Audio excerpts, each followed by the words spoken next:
Hello, dear traveler. Welcome to this breath, this moment, this curious little corner of the world you never meant to find, but maybe were always meant to visit. Today, we wander off the usual path and discover something unexpected. Let's begin. Take a soft, deep breath in and gently let it out. Settle your shoulders. Unclench your hands. Allow your breath to steady, as if it were turning the pages of an old book. Now, picture yourself walking down a crooked cobblestone street at twilight.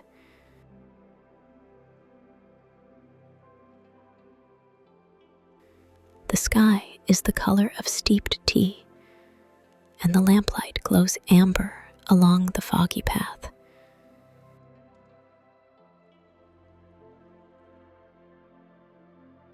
You're not quite sure where you are.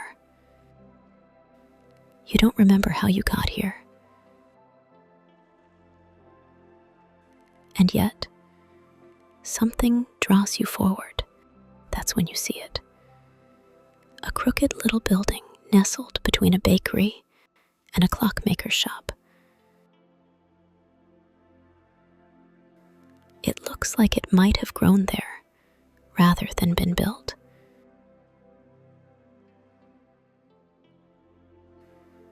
Its windows are tall and fogged, and the sign above the door reads, Merelda's Books and Oddities. Something about it makes your chest feel quieter. You push the door open with a gentle creak.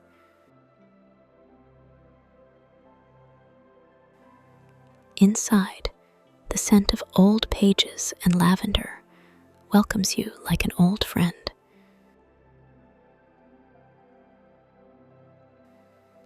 Candlelight flickers from every corner.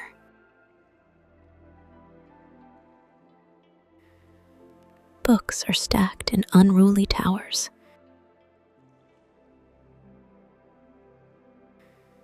Crystals hum faintly from high shelves. And in the far back, sitting behind a crooked counter, is a woman with silver hair, round glasses, and a robe that looks like woven moonlight. She looks up. Well, well, it's about time you found your way here. You blink. She smiles, eyes twinkling. Most don't stumble in by accident, especially not on nights like this. She waves a long, ink-stained finger, and a book floats off a high shelf and lands softly in front of you.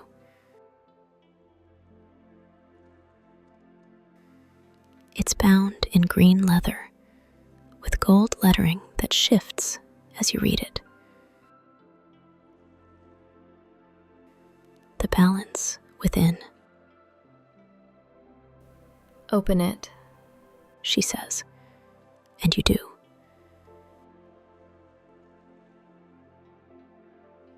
The pages rustle with their own breath, and suddenly, you are not in the shop anymore. You're in a wide, open field beneath a sky made of stars.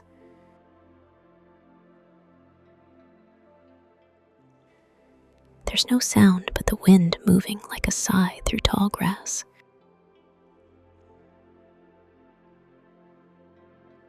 You look around and realize you are standing on a scale. 1 foot on one side, one on the other.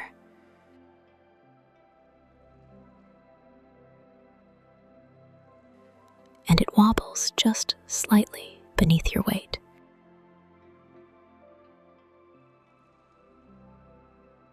You hear the witch's voice, soft, distant. Balance is not about stillness. It's about motion, breath, choice. Now, around you, images begin to appear like dreams caught in mist. To your left, your responsibilities, the tasks, the expectations, the weight of doing. To your right, your rest, your joy, your play, the weight of being. You feel them both. One pulls, the other drifts. And you, standing in the middle, begin to sway.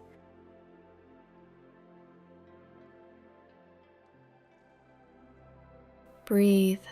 Her voice says. Let the balance find you. Don't force it. Feel it. You close your eyes. You take a breath.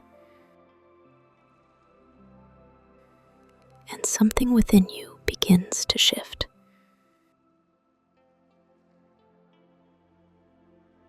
A lightness enters your limbs. Your heart begins to beat with the rhythm of enough.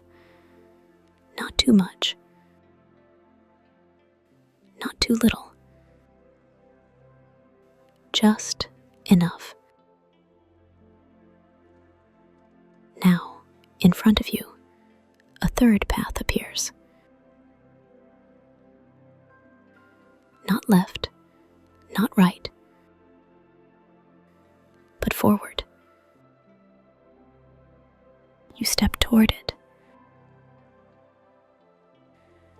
Each step you take feels aligned.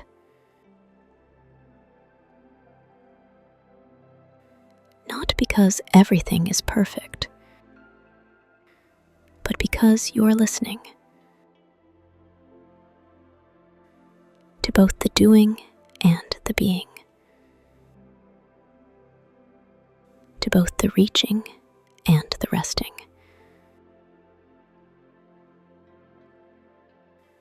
And with each step, you feel more like yourself, more centered, more quiet,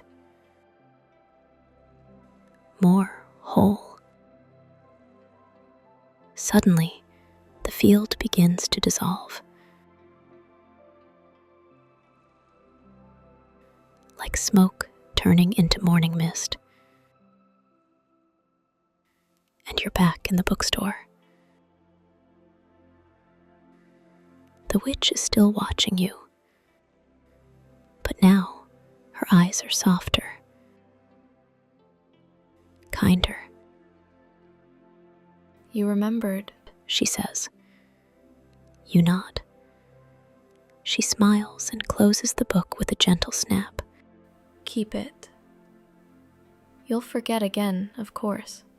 That's what makes you human. But when you do, just open the book. You glance down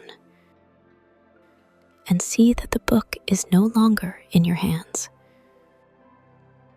It's glowing faintly, right over your heart. She winks. Balance isn't something you find out there. It's something you return to. In here. She taps her chest. You step out of the shop,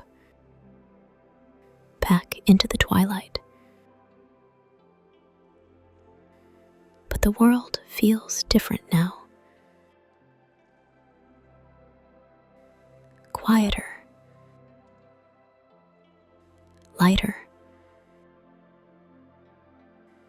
And as you walk forward, you carry the stillness of that bookstore inside you. The memory of stardust and scales, of choice, of breath, of balance. Have a wonderful life, dear traveler, and may you always find your way back to center, no matter how far you wander.